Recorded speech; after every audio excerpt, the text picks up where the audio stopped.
Sumainyo ang Panginoon. at sumaiyo rin. Ang mabuting balita ng Panginoon ayon kay San Juan. Papuri sa iyo, Panginoon. Noong panahong iyon, marami sa mga nakarinig kay Jesus ang nagsabi, "Tunay ngang ito ang propetang hinihintay natin. Ito nga ang Mesiyas." Sabi ng iba. Ngunit sumagot naman ng iba, "Maari bang magmula sa Galilea ang Mesiyas?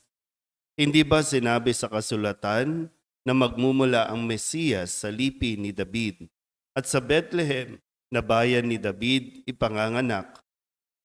Magkakaiba ang palagay ng mga tao tungkol sa kanya. Ibig ng ilan na dakpin siya, ngunit wala namang nangahas humuli sa kanya. Ang mga kawal na bantay sa templo ay nagbalik sa mga punong saserdote at sa mga pariseyo. "Bakit hindi ninyo siya dinala rito?" Tanong nila sa mga bantay. Sumagot sila, "Wala pa pong nagsalita ng gaya niya. Kayo man ba'y nalinlang din?" Tanong ng mga pariseyo. "Meron bang pinuno o pariseyong naniniwala sa kanya?" Wala. Mga tao lamang na walang nalalaman sa kautusan ang naniniwala sa kanya. Mga sinumpa. Isa sa mga naroon ay si Nicodemo na nagsadya kay Jesus noong una. Tinanong niya sila, "Labag sa ating kautusan na hatulan ang isang tao ng di muna nililitis at inaalam kung ano ang kanyang ginawa, hindi ba?" Sumagot sila, "Ikaw ba'y taga-Galilea rin? Magsaliksik ka at makikita mo na walang propetang magmumula sa Galilea." At umuwi na ang bawat isa. Ang mabuting balita ng Panginoon. Pinupuri ka namin, Panginoong Hesukristo. Isang magandang umaga po sa inyong lahat. Ngayon po ay Sabado ng huling araw ng ika-4 na linggo ng ating 40 araw na paghahanda. At painit na ng painit, papunta na tayo sa exciting part ng ating pong pinaghahandaan. Bukas, ika-5 linggo na po tayo at sa susunod ay ang maringal na pagpasok ni Jesus sa Jerusalem o yung linggo ng Palaspas.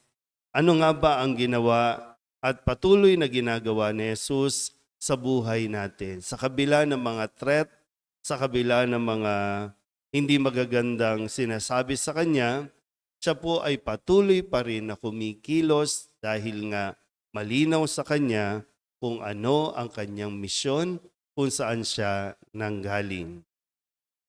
Balikan po natin yung ating mga narinig na pahayag at magpapatunay nito na talagang hindi po tayo bibiguin ng ating Panginoon.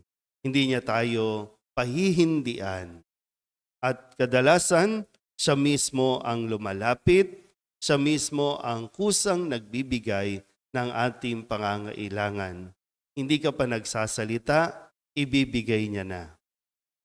Nung Lunes po, sa tagpo na kung saan ay mayroong lumapit kay Jesus na isang pinuno na hiniling niya ang kagalingan para sa kanyang anak.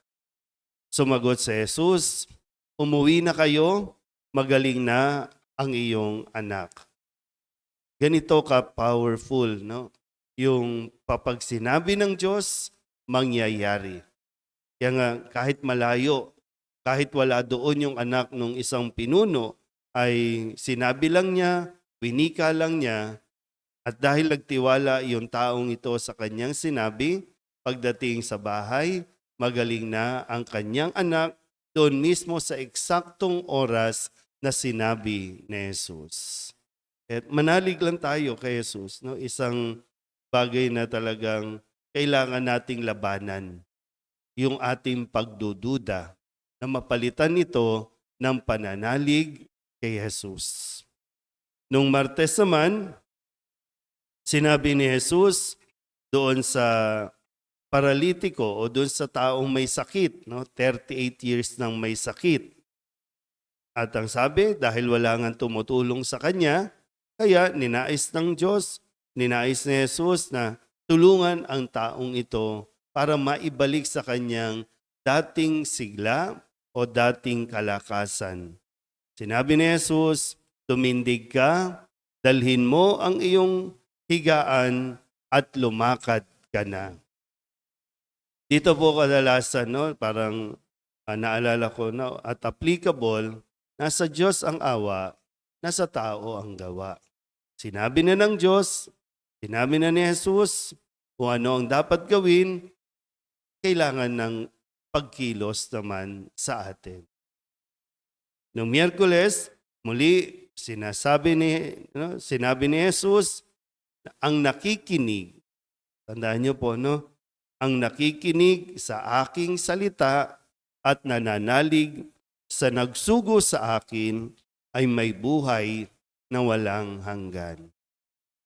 Ito yung mapapala, ito yung makukuha ng isang taong marunong na makinig sa salita ng Diyos. Nung Huwebes, sabi naman ni Jesus, dahil hindi lahat ay naniniwala, hindi lahat ay tumatanggap sa Kanya, pero ang sabi niya, ngunit ayaw naman ninyong lumapit sa akin upang kayo'y magkaroon ng buhay. Tingnan niyo po, no? Gusto ng Diyos magbigay ng buhay sa atin. Pero saan nga ba tayo lumalapit? Saan tayo kumukuha ng inaakala nating magbibigay ng buhay? Malapit tayo kadalasan sa tao at mas naniniwala tayo sa tao. Mas ipinagtatanggol pa natin ang tao. Kapag may nagsabi no, na ako ang Mesiyas, ako ang sugo, doon tayo lumalapit.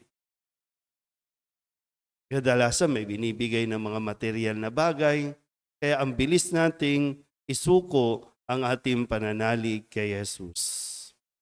Kahapon, Biyernes, ang sabi muli ni Jesus, ang totoo, with a capital T, ang totoo, ang siyang nagsugo sa akin, ngunit hindi ninyo siya nakikilala.